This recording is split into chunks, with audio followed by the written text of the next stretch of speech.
Another edition of the Top Prospects podcast. I'm Chris Lemmo, joined alongside the man, the myth, the legend, Logan Bourandas. Logan, I know it's Mets opening day or home opener here. Sorry to take you away. Hopefully this will be pretty quick. You'll be able to watch the game in the background. How are you feeling about today, though? I mean, I'm feeling great. You mentioned Mets opening day, the home opener on right now. The reaction, really great. Just seeing fans back in Citi Field, one of the best ballparks in all the MLB. But unfortunately, the Mets couldn't win their first series. But hopefully, they'll have that different luck against Miami. Yeah, Miami has definitely struggled early on, and I think the Mets. I mean, obviously they struggled with runners in scoring position, especially yesterday. I think they went like 1 for 12 or something. So, but once they get that going, I mean, the lineup is really good. So I think they'll be just fine. Some other news to catch up on from across the league. Of course, actually, the big news really is Fernando Tatis. Looks like he's going to be out for quite a bit. What do you think that the impact on that lineup is out there in San Diego? Well, I mean, it really just depends on how long he's out. I mean, it's a 10-day IL injury, and we talked about Tatis being one of the better players in the MLB, and this was really like his first full season to kind of prove that. So just not being able to play at the start of this year definitely hurts the Padres a little bit, especially early on where they can really start to kind of show they can compete with the Dodgers. So the fact that he can't be there for the start of it for however long it is, it's definitely going to hurt the Padres for a little bit.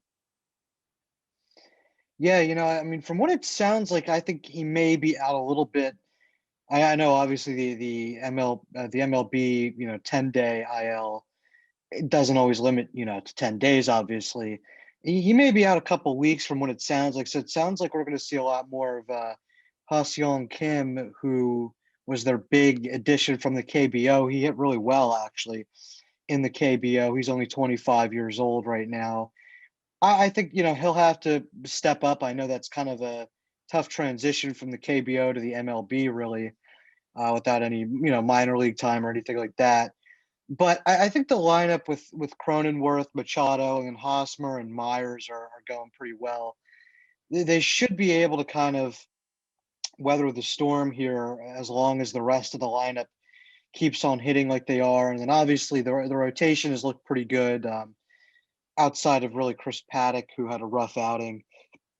But yeah, I think they'll be okay. That's kind of the big thing with having such a good farm system. They got guys that can step up in this kind of a scenario, but definitely a tough loss for Tatis, just based on the fact that this was kind of a prove it year for him, because I think a lot of people have said, oh, he did that over a shortened season. Let's see what he can actually do over a full season. And now, depending on how long he's out, the stat line may once again look like it was not a full season. Other news from around the league, not too much going on. Obviously, the Nats COVID situation has been the other big story. What have you made of that team, I guess, so far in that first series with the Braves? Well, I mean, looking at their pitching staff, it was really kind of hit hard by COVID. I mean, Patrick Corbin, John Lester were two of the main guys put on that COVID list, and there were a bunch of starters that were kind of put on that list. So seeing Max Scherzer get shelled in the first couple innings against Atlanta definitely didn't really help him out at all. I mean, the Nationals would end up winning that game, but the pitching is going to be a huge problem here. I mean, we saw Max Scherzer kind of decline last year a little bit in the shortened season. So seeing him get hit hard by guys like Acuna, Freddie Freeman, definitely not a positive sign. And for the Nationals, just missing that point due to COVID. I mean, we saw that with the Marlins last year. And Chris, your Phillies were kind of that we're kind of hit hard off of that, and the Mets were hit hard because of the Nationals COVID thing. So the Mets, they were kind of they were rested a little bit more, yeah, but they were kind of Not ready, I would say, for the Phillies, just because the Phillies were coming into that series with already a series under their belt. As for the Mets, it was going to be their first time playing a game. So both teams kind of hit hard in their own way. Obviously, the Nationals, they're starting to do a little bit better there.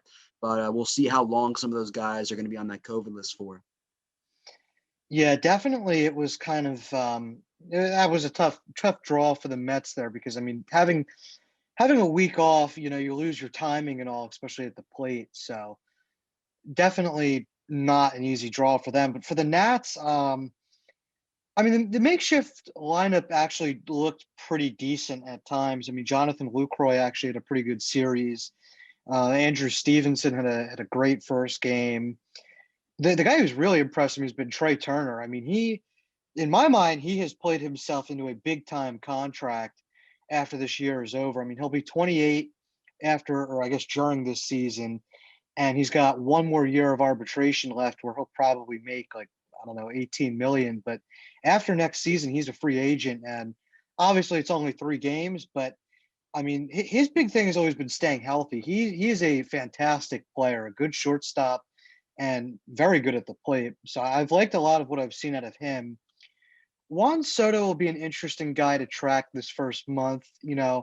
I know spring training results don't really matter all that much, but he didn't really hit well at all in spring training. I believe he hit under, was it under, it might have been under 200 or definitely under 250 during spring training with no extra base hits. And, obviously he has a very good plate presence and he can draw walks. So even if he's not hitting, he's doing okay. But definitely something to watch from him.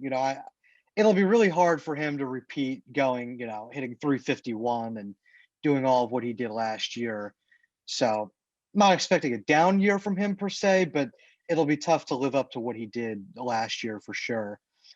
So that's kind of the big storylines I would say from around the league so far. Haven't had too much in the way of other big news that's come out besides some of those injuries and COVID, but we have had some surprising starts really.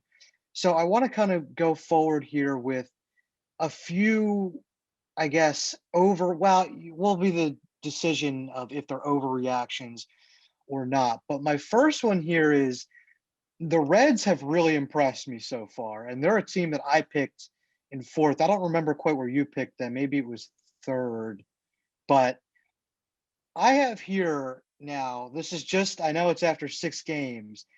The Reds are going to win the division. Logan, is that an overreaction, or do you think that could happen? I don't think it's an overreaction. I mean, and the reason I say that is just because how the NL Central is kind of looking right now. I mean, we kind of thought that it was really just going to be the Cardinals division to win. And I had the Reds finishing in third, I believe, in my predictions. I had the Cubs in fourth. But looking at this Reds offense, yes, they've played the Pirates, and we all know how bad the Pirates are.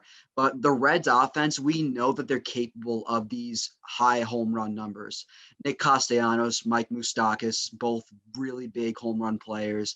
Eugenio Suarez, another big guy to look at. And this is a Reds offense that disappointed last year. They were one of the worst hitting offenses in the league last year. They were towards the top in strikeouts, but we've seen the potential a lot of these guys have in this Reds lineup. So I think that if they can manage to keep this up throughout the rest of the year, which I definitely think they can, the Reds are definitely in a good spot to win this week NL Central. So I don't really think it's an overreaction despite the opponent. Yeah, I have to agree. I looking at the Reds, the big thing for me last year was, they kind of lived and died by the home run.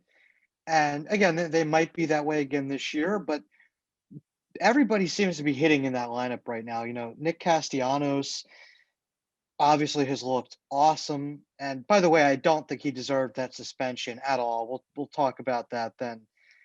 That I thought was kind of ridiculous, but he's looked really good. Mike Moustakas has looked really good. But then two of their younger guys, two really high draft picks, Nick Senzel, who was picked second overall in 2016, and Jonathan India, who was picked fifth overall in 2018, have looked really good so far for this team in center field and second base, respectively. And Jonathan India, I believe, has had like 10 RBIs so far. He has been on absolute fire, hitting 476 through his first 25 at bats. I really like those two young guys. I mean, because they need some of these younger players to step up. You know, a lot of that lineup is older. I mean, especially you look at a guy like Joey Votto. Joey Votto is probably not going to be able to lead this team anymore. I mean, obviously he hasn't hit well so far this season. Again, very, small sample size, but he has really, his hitting has declined every year really for the past 3 or 4 years now. So I'm not sure how much you can depend on him. They're going to need Castellanos, Eugenio Suarez, Mike Moustakas to step up, obviously, as kind of their big three. But then having, the three young players in Senzel, India, then Tyler Stevenson's another guy, the catcher, who has really looked good for them as well, hitting 455. They need those three young guys to kind of step up to fill the void of a guy like Joey Votto. And then you look at a guy like Tyler Naquin, who is actually tied for the league lead in home runs with 4 homers right now through his first 6 games. He was kind of around in Cleveland for a while, wasn't really that great. He had two pretty decent seasons, but he's kind of come out of nowhere here these first couple games. So they've been a surprise, but between the pitching that they do have and the lineup that we know what they can do, it's just a question of if they can hit situationally and not just live by the long ball. They're going to be a really good team. I think that they're going to stick around and possibly win that division, maybe even over the Cardinals.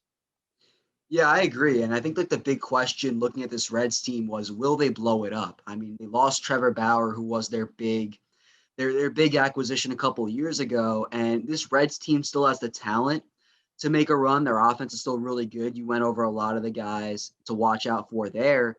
But the pitching has been the question. I mean, Sonny Gray, Luis Castillo, both really good pitchers at 1 and 2.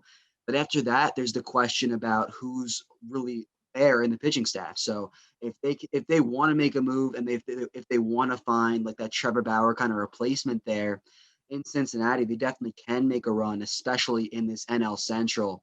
But the Nick Castellanos suspension, come on. I mean, you probably have your own reactions to it as well, but that was the most ridiculous suspension I've ever seen, just because he got hyped up after a close play at home, and they gave him a suspension off that. And there have been way worse instances, cough cough, the Astros cheating scandal, that have gone without suspension. So I think that was one of the more weaker suspensions I've ever seen just watching baseball. Yeah, I thought it was ridiculous. I mean, first of all, he got hit earlier in that game. I mean, obviously, after getting hit and in a close play at the plate, you're going to be pretty emotional about it. I, you know, I think it's ridiculous. Again, it's another instance of MLB. They want to market it as oh, let the kids play, and look at all these young stars we have in Soto, Tatis, Acuna, and then when push comes to shove, it's like, no, we don't want you to have fun. It's I just again, I love people showing emotion in the sport because I you don't see it enough, and I I think it's ridiculous that the MLB is going to kind of punish someone for showing emotion when they probably should show emotion. And I believe it was Amir Garrett that was kind of saying about the Reds and their swagger that, like, look, we want to put the league on notice that we're going to be that team that bat flips, that brings that swagger every game. And I love that. To me, that makes me want to actually go in and watch Reds baseball, which typically I don't really want to go watch Reds baseball. But I mean, that's what it's all about in my mind, is doing that kind of stuff and making the game more exciting, more fun. And at the end of the day, I know the MLB wants to, the way they're trying to market to younger fans also is, oh, look, we're going to make the game quicker and speed it up. Okay, that doesn't really do anything for me. How about make the game more exciting? Let the players show emotion instead of trying to speed it up. Speeding it up, I think, is kind of a cop out for, they know they don't want a more exciting product, so they're just going to try and speed it up. In my mind, like, the other rule now, this kind of leads into something else I want to talk about. The 7 inning doubleheader rule. I don't like that. The extra inning runner on second rule. I think that is possibly one of the worst rules in all of sports. Again, speeding the game up shouldn't be the focus. The focus, again, should be bringing the emotion back to the game, like what we saw from, the Reds there. Yeah, and I think especially kind of like you said, a smaller market team. Like normally, I wouldn't want to watch a Reds Pirates game because there's nothing really about it that just appeals to me. I mean, the Pirates are a bad team, and the Reds aren't really that exciting team. And then they try to do something like that. That's something that excites you, and they have exciting guys on their roster. But with the MLB and like their rulings, like eventually due to that, it kind of just shows they don't want the game to be fun. Like they're trying to avoid like the bat flips and like all that excitement there. And it's something that we see in like every sport nowadays. Like the NBA, like all you have to do is like the littlest thing. Like if you just like lightly tap a referee, you're gonna get thrown out of the game. You're gonna get ejected. And then like in the NFL, like you can't really do like crazy celebrations. You can't like dunk over the goalpost there without getting a $50 with like a $50,000 fine. So it's something that we see in all sports now, and it's just not something that I'm not a fan of. I know you're not a fan of, as the game tries to appeal to like that younger audience, especially to baseball, which has struggled to kind of compete with the NBA and trying to draw that younger audience in. Yeah, I mean, you think of some of the most memorable moments, and in my mind, it's always, there's always some emotion in it. You think of like the Jose Bautista bat flip. That was one of the more iconic moments in recent baseball history, and it's like the MLB probably frowns upon that. Same with, kind of if you remember back in the Nats Astros World Series with the exchanging of the bats where Soto ran down the baseline with the bat, and then it was Bregman maybe that did in that same game. But it's stuff like that I love in the game. That again, like you said, they kind of cut out, and it makes baseball look bad. I mean, it just makes it look boring, quite honestly. But moving on here to my next take was that, so this kind of goes in with the team you're playing right now, the Marlins. Look, I have them in last. I haven't been a big believer in this team, despite the fact that they're probably going to beat the Phillies in the season series, since that's how it goes. But I don't think the Marlins are actually that good. I mean, they're 1-5 right now. I'm going to be honest. I don't see them getting out of the basement this year. Do you think that's an overreaction? I think it is a little bit, and mainly because I had them in fourth place in the NL East behind the Nationals, and I don't think we've seen too much of the Nationals yet to really see that the Marlins are going to be that basement dweller team. I'm not going to say the Braves are basement dwellers, but they only have one win so far in the season as well. So I think it's still very early to tell whether or not the Marlins are a bad team or not. I mean, they only have won one game so far on the season, and we'll see how this Mets series goes. But they still have a couple guys on that roster that do excite me. I do like Starling Marte at center field, Jesus Aguilar, Brian Anderson. They do have some guys on that roster, and even a younger guy like Jazz Chisholm. So if they can figure it out in the rotation when Sixto Sanchez gets healthy, and guys like that start to get back into the fold, I think we can really see how good or bad this Marlins team is. And I'm still going to stay with them at fourth place in my NL East predictions there. I still think the Nationals are going to be that bottom dweller team. And correct me if I'm wrong in a couple months or so, but I still think the Marlins still have a fighting chance to not come in last. Yeah, I think they do have a chance to not come in last. I just don't. I like the rotation. Again, to me, they've played exactly how I thought they would. The rotation is good, but offensively, it's kind of been Marte, Aguilar, and then I'm still kind of waiting for somebody else to heat up. I guess Miguel Rojas too. But those are the kind of players that are more complementary players. And if they're, you're the key cogs of your lineup, that's not exactly a great sign. I mean, again, I would totally have them if I'm starting a team, would totally have them on my team. The problem is those aren't the kind of guys that I would want in the middle of my lineup, if you know what I mean. They still haven't had anybody else get going. Jazz Chisholm has looked great on the base paths with his speed and fielding and stuff, but hasn't exactly put it all together at the plate. He's still striking out a little too much. They haven't had really any of their young position players develop and hit the ball well yet, and that's kind of why I have them lagging behind the rest of the division. They're also, to me, they don't have the depth either on the offensive side of the ball. Again, they're running out guys like Chad Wallach, John Birdie, not really great players. And I think that's kind of another reason I have the Nats ahead of them, is because I think they have slightly more depth. Not so much of the rotation. I actually think the Marlins have more rotation depth, but in the lineup, the Marlins don't really have a lot of depth. But I just don't see them getting out of the basement this year. I think they'll give some teams some fits. Don't get me wrong. I mean, I think at some point the lineup will get going a little bit better. But to me, they're always going to be that team that has good starting pitching, but doesn't really have much else. But we'll have to see going forward.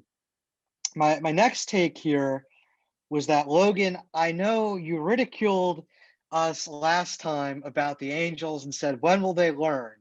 But this Angels team right now, I don't know. I'm getting a different feeling. Is this the year, Mike Trout, we finally get playoff Mike?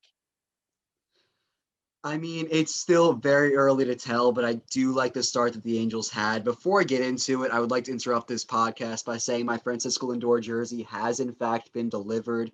So I will be picking that up after this podcast does end. But looking into this Angels team, I think the big question was this rotation. When will they learn to get a pitcher? And they're 4-2 right now in the MLB right now. And I think the big reason why is Shohei Ohtani.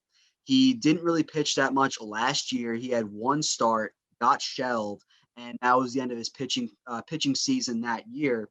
But in his one start he had this season so far, he had a pretty solid start, and he's been a solid bat offensively. So we'll see how the rest of this rotation kind of holds up. But I do like the potential this Angels team does have. I'm not sure about playoff Mike just yet. And I think a main reason why is that Central. I expect two teams to kind of get out of there. And I still expect one of the teams in the AL East to kind of make it there as well. Not Baltimore is leading that division right now, but I do expect one of the Yankees, Blue Jays, or Rays to make it out. So we'll see how the rest of it goes. But I think the Angels can definitely get close. First of all, I just want to say the viewers will be very excited the next episode to see the Lindor jersey. Can't wait to see how that turns out. Also, the disrespect for the Orioles, man. I don't know. Listen, the Michael Franco and Freddie Galvis combo there brings me back to some vintage tanking Phillies team. So I love watching that Orioles team. And hey, they beat the Yankees yesterday, so that was exciting. But as far as the Angels go, it's funny, when I was watching Shohei pitch, maybe I just couldn't remember, but his velo was like way up. Like he was like touching 100, and I was like, I don't remember that. But again, I guess it's been so long since he's pitched that maybe I'm just misremembering. But he looked really good. Again, for him, it's staying healthy. So we got to see him put together a full year for sure. The rest of that rotation is kind of hit or miss. Quintana's been on stretches where he looks decent. Dylan Bundy is probably their number one.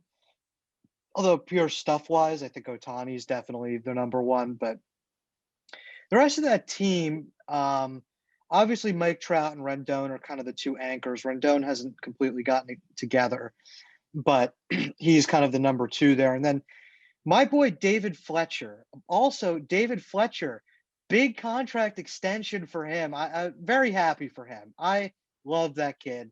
He's one of my favorite baseball players out there. I know people are like, why David Fletcher? Like, makes no sense. The dude just rakes. The dude gets on base. I love that. And he's a great fielder, by the way, too. But he got a 5-year, $26 million extension for them. So in my mind, the lineup is pretty decent. Again, you also got Kurt Suzuki in there. Albert Pujols is now kind of coming off the bench, which is where he should be at this age because of the emergence, at least it's only been 4 games, but of Jared Walsh, who also had that walk-off. I believe, yeah, he had that walk-off earlier this year. So again, they've got other guys stepping up now besides Trout and Rendon, and they're going to need that to continue. Jose Iglesias is another guy. He had a great year in Baltimore last year, and I think he'll hit high 200s, low 300s, and get on base, which is what they need. So in my mind, the lineup is a bit deeper than in the past, and the rotation is also a bit deeper with the addition or with Shohei Ohtani coming back, and then Quintana, who's pretty solid back of the rotation guy. I know he had a bad first start there, but he's typically in the low fours for ERA. So I think they're a bit deeper. It's going to be really close. I think the AL West is just kind of bad, so that's why I had them possibly making the playoffs. But look, I don't think that if they finish below 500, at least I'll say this, something went wrong. This team should finish above 500 and at least, allow Mike Trout to feel like they're going in the right direction. Yeah, I agree with you there. I mean, this Angels team, they've constantly disappointed. They finished slightly below 500 in a majority of the year since Mike Trout's last playoff appearance way back, and I believe it was like 2014 when they last made it. So the offense has the potential there, and we'll see how guys like Dylan Bundy, Andrew Heaney kind of perform in the rotation. But I agree, if they finish below 500 with the talent they have, something should be looked at, because if you have two of the top 10 players in baseball, maybe top 5 players in baseball with Anthony Rendon, then there's definitely some problems there to be looked at. Yeah, totally agreed there. So moving on to another team in the AL West, the Oakland Athletics. Logan, is the era of Moneyball over in Oakland? 1-6 and a negative 36 run differential, one of the worst starts in franchise history. They don't look good. I mean, do you think it's an overreaction to say that Moneyball just isn't working for that franchise anymore? I think it is an overreaction, because if you watch Moneyball, you know that this team always has a rough first couple of months when they start to try and figure things out, and then like right before the trade deadline, they go on this like huge winning streak, and they get back into the fold. So I think right now they're just trying to figure things out, how they want to get this roster to play, and we'll see how they kind of replace that Trevor Rosenthal closer aspect, because he did just get hurt recently. He's on the IL. But the A's still have a lot of stuff to figure out recently. They still have a lot of stuff to figure out. So I don't think that they're really out of it yet. And you mentioned it before. This AL West division is a very bad division to look at for the future. So I do think that the A's, they still have a chance to kind of turn things around. And if you know Billy Beane, if you know Moneyball, they always find a way to figure it out. Yeah, I do agree with you there. I think it is an overreaction.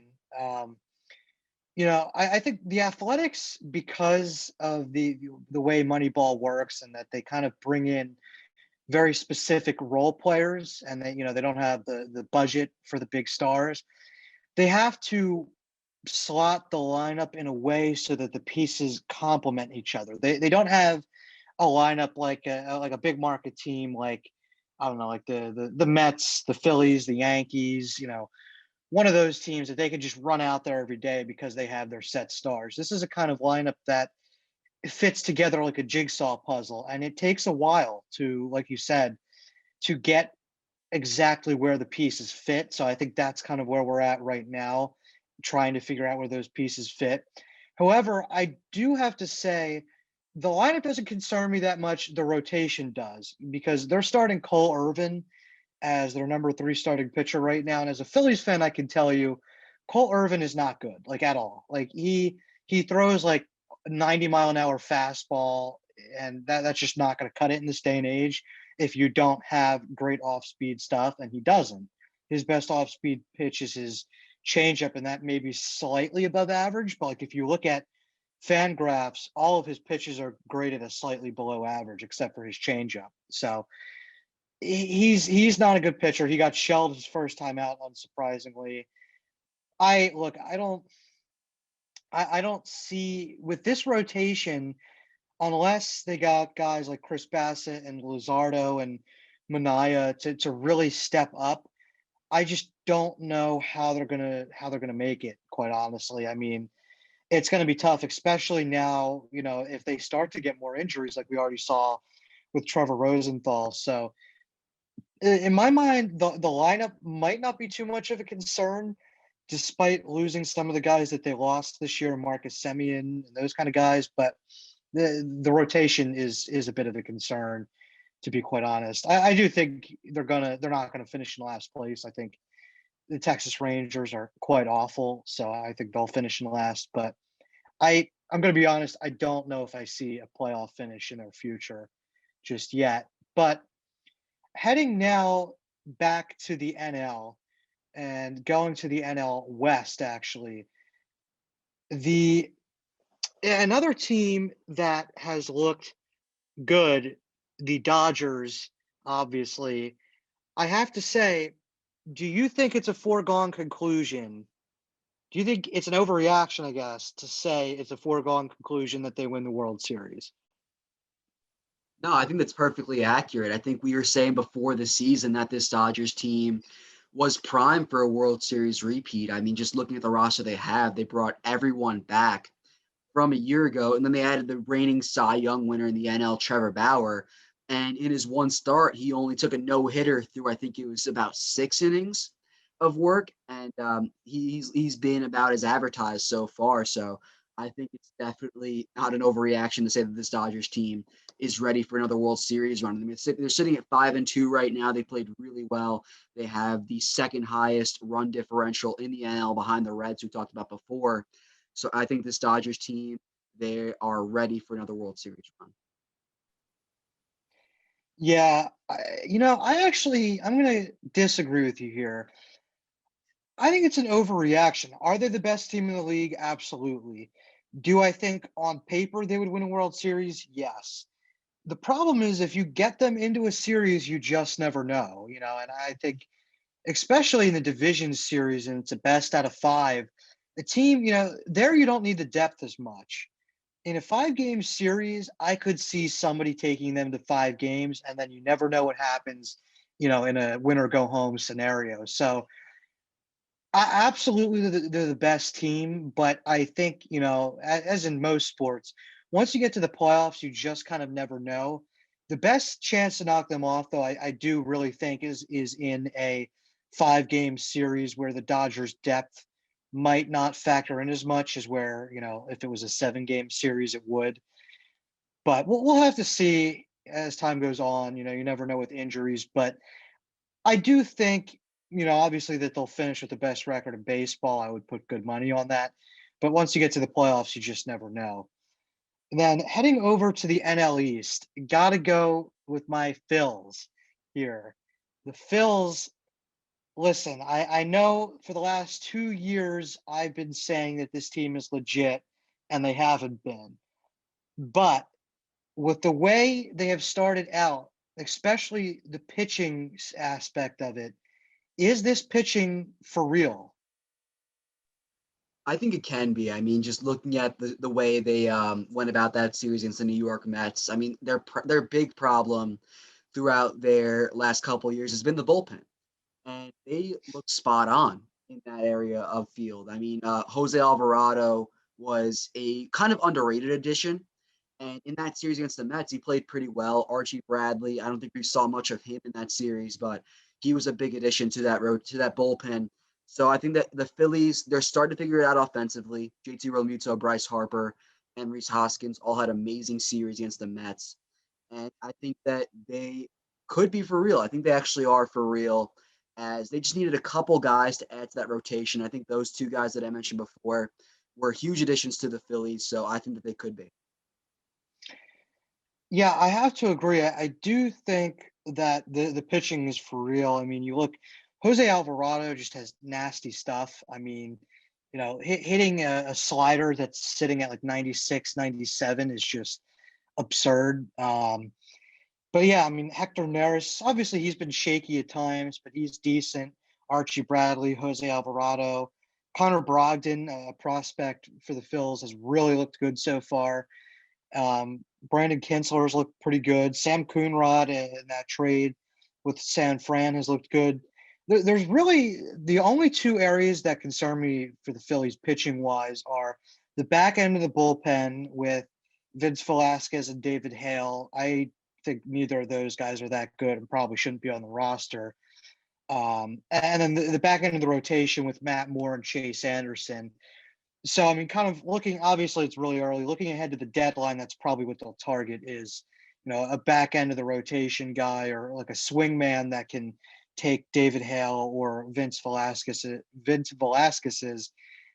rotate or back end of the bullpen spot there.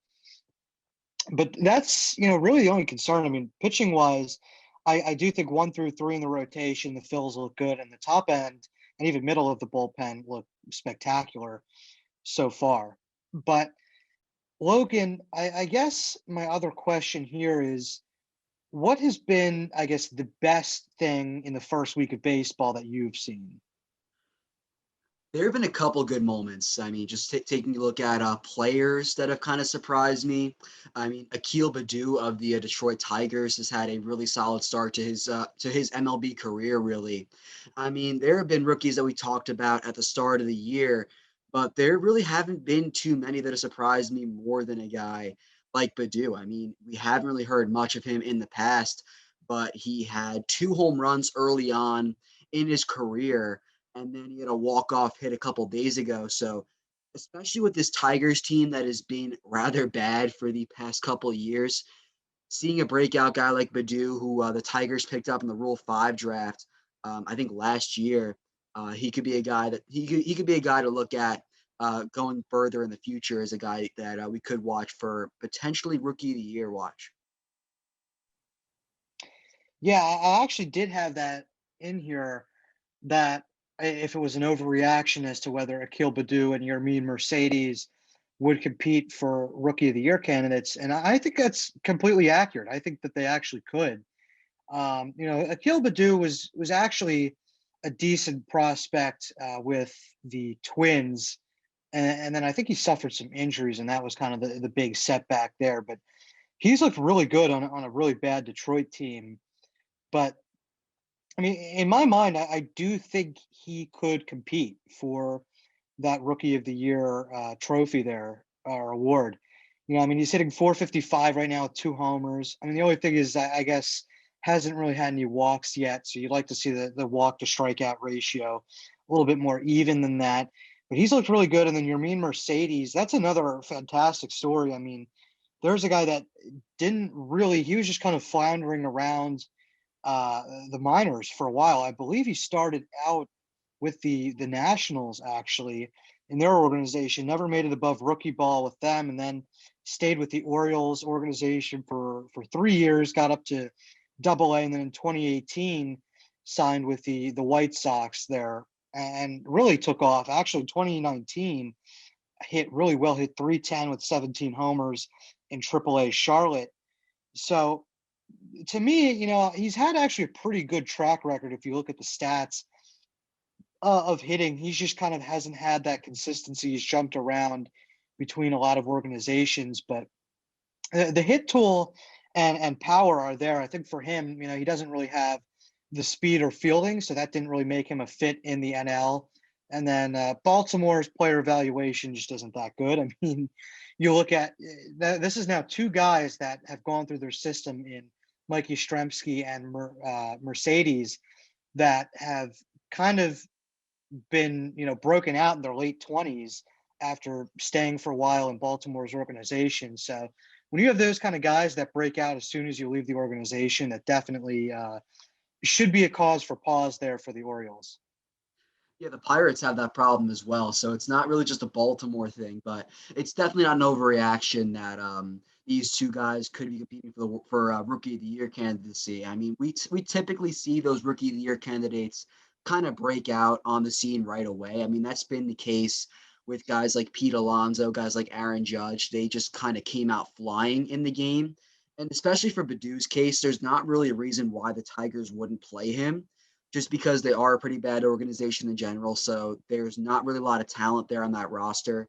So a guy like Baddoo could definitely get a lot of playing time. as for Mercedes, I mean, he's kind of been that James McCann replacement when he left for the New York Mets. So he could potentially be that DH and catcher guy, kind of swapping off with Yasmani Grandal. So both those guys have a good case, kind of be on the roster for a majority of the season, and then barring injury, I think they definitely have a good case to compete for that trophy. Definitely. Now I do want to not. I mean, I wouldn't exactly call them young stars yet, but definitely rising. But switching to some of the young stars here, we've seen a lot of teams now getting out in front and signing these guys to extensions really early. So who do you think is the next big young star to be extended? That's a good one. I mean, there are definitely a couple guys who could deserve that kind of title there. I mean, maybe looking at a guy like, I mean, staying home. I mean, Pete Alonso could definitely be a guy like that. Him and Fernando Tatis kind of broke out at the same time in the same year, and Tatis already got his extension at the start of this year. And Pete Alonso, with his home run against the Phillies a couple nights ago, he became the fastest player to get 70 home runs in his career, beat Aaron Judge by about, I think, 11 games it was. So definitely one of the more rising power hitters in the game today. So he could definitely be a guy to kind of get that extension soon with the Mets. I may obviously still have to sign a guy like Michael Conforto first, but once that's kind of done, maybe a guy like Pete Alonso can be that young star. Yeah, I do think Pete Alonso could get extended, but I mean, I actually think it should probably be Juan Soto. I mean, you look at Soto obviously has probably the best track record of hitting for any of the young stars out there right now. And I mean, his even though like I said kind of earlier, he didn't hit a ton during spring training in the first couple games here. The thing that makes him such a sure bet in my mind is his plate presence. I mean, obviously everybody knows about the Soto shuffle, which if I were a pitcher, I mean, that would kind of get under my skin a little bit. But I mean, he has such great plate awareness and strike zone discipline that to me, I don't see him being, kind of a guy that tails off quickly. I think he absolutely will rake for a lot of his career, kind of almost like a Nelson Cruz kind of guy who, by the way, Nelson Cruz still raking at the age of like 41, which is amazing. I mean, I honestly, I wonder how long he's going to play Nelson Cruz. I mean, because he's shown no signs of slowing down. I wonder if he's going to push towards 50. But that being said, I do think Juan Soto is a guy that's just going to rake his entire career. He's not the greatest corner outfielder, but corner outfielders that rake will get paid, and he should definitely get paid. I mean, I would expect probably close to a Tatis deal for him. I mean, you could argue, I mean, he's a better hitter with more, I guess, raw power than Tatis, but he does play a less valuable position in a corner outfield spot there. So I would say somewhere around that is probably the baseline. I couldn't even imagine what the asking price is, especially if Scott Boras is the agent. I'm not sure who his agent is, but Scott Boras obviously has some very high demands, though. Yeah, I agree. And I think Juan Soto, the deal with him is he's definitely proven over a longer span that he's a reliable hitter. I mean, even with COVID last year, he hit around 340 last year in that shortened season. So I think he can definitely ask for more than what Tatis got. And I think he can get that just being in a corner outfield position. So I think that Soto's definitely a good candidate for a deal like that. And you talked about Nelson Cruz earlier. That was one of the better moments of the season as well. We didn't really talk about where he thought he had a grand slam. It was just foul on the right field side, and then I think on the same at bat, and a couple pitches later, hit that grand slam on the opposite side of the field. So Nelson Cruz, he's just an ageless wonder for the Twins, and he'll definitely be balling out for quite some time. But Soto definitely a good candidate to get a long-term deal like Tatis did. Yeah, for sure. And actually, one of the other best moments I wanted to talk about was Trey Mancini coming back from cancer and playing for the first time since 2019. I mean, That's pretty cool. I mean, when you get to see that in any sport, I mean, for me, as a Philly fan, obviously that happened with Oscar Lindblom for the Flyers, but to have guys that are able to bounce back from cancer, and that's got to be a big boost for the locker room. I mean, even if he's not quite up to the strength yet that he had before all of his procedures and stuff. I mean, just to see him be able to come back and play baseball, I mean, that was probably, I think, one of the best storylines from opening week so far.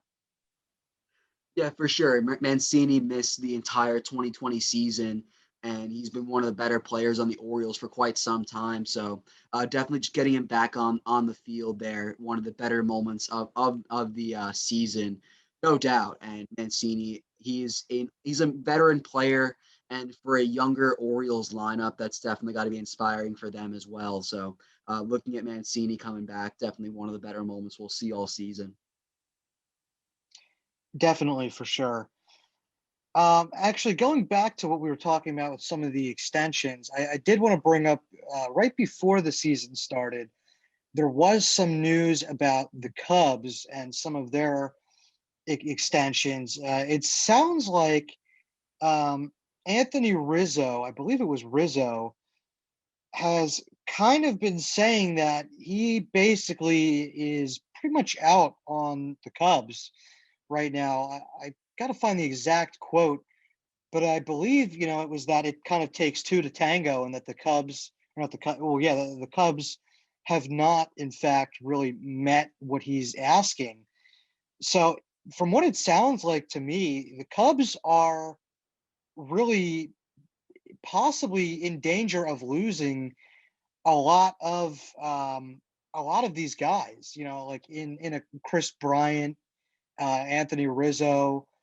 None of these extension talks have really gone anywhere. I know the Cubs president of baseball operations did say that they're confident that they'll extend Rizzo, but it doesn't sound like a lot of these guys either want to stay. I mean, here was the exact quote from Rizzo. He said he was at peace with the lack of progress, and he said that he feels that the Cubs have had a fair opportunity to get a deal done. So it doesn't, I mean, that's not exactly encouraging if you're a Cubs fan. So, what are the odds that you think that the Cubs re sign at least one of Rizzo, Baez, and Bryant?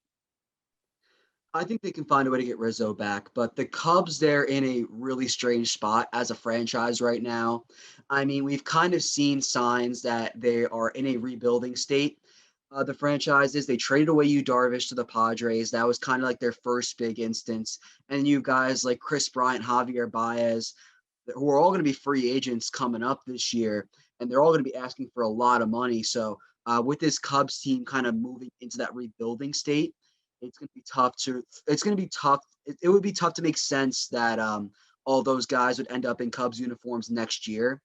And especially for Rizzo's sake, I mean, it would make sense for him to kind of chase that last World Series ring as a veteran player. He's kind of been declining as of late, but I think that he'll best be known for being a Cub. He's one of the better Cubs players in franchise history. He was there through their first rebuild, and he was there when they won the World Series, and he's obviously there right now. So I think that it would make sense for him to kind of go back to the Cubs. We'll see if they actually get that done. But I think guys like Chris Bryant, Javier Baez, they'll be out the door by the offseason with guys like Chris Bryant potentially being traded at the deadline. Yeah, it is interesting. Rizzo, I also see a quote here. He said, oh, where is it here? Oh, I don't see any reason for us to listen. And this was in response to the Cubs' recent offers. So it seems as though, he's not exactly happy with what's going on right now with the Cubs front office and their offers. It looks like he's kind of looking for the Paul Goldschmidt contract. Um, so Chicago's reported offer was, I believe, just north of $70 million for 5 years. And by comparison, Goldschmidt during the same age block, between age 32 and 36, got 130 million. So 60 million more than what the offer was. So maybe he'll try and get 5 for 100. Um, I don't know. It's It's going to be tough to see. I don't know that he'll get the Paul Goldschmidt contract, to be honest. I mean, like you look when Goldschmidt got that contract, he was coming off of a fantastic season with the Diamondbacks. Rizzo's coming off of hitting 222 in a shortened year and his least productive year since 2013. So for me, obviously he's had a great career, but he doesn't have the leverage right now coming off of a bad year. He's going to have to, like a lot of these Cubs players, have a good bounce back year to be able to demand the money that they want. I mean, you look at a guy like Javi Baez. Javi Baez has not had a good start to the season. So again, for him to be able to demand a lot of money, he's got to put up bigger numbers this year. So this Cubs team is going to be fascinating to watch before the deadline because, whether these guys get traded, and also these guys have to put up numbers. It's not enough anymore to say, oh, they had a great 2014 through 2017 or 18. It's, sports are very much a what have you done for me recently kind of game when it comes to contracts. And none of these guys have done anything recently. If you look back to the shortened year last year, and obviously none of them really off to great starts this year. Javi Baez in his first 23 at bats has struck out almost 50% of the time and batting 136. Wilson Contreras hasn't had a good start. So a lot of these guys are going to have to step up if they're going to get the money that they're demanding right now. Thanks for joining us here on the Top Prospects podcast, recapping this awesome opening week of baseball. Good to have fans back in the stands, and we'll be back next week with another episode. Thank you for watching this edition of Penn State Sports Night. If you're a fan of our content, please be sure to subscribe to our YouTube channel for more clips. Also, follow us on Twitter at PSSN TV and on Instagram at PSU Sports Night to keep up with all the action. For all my colleagues, we are Penn State Sports Night.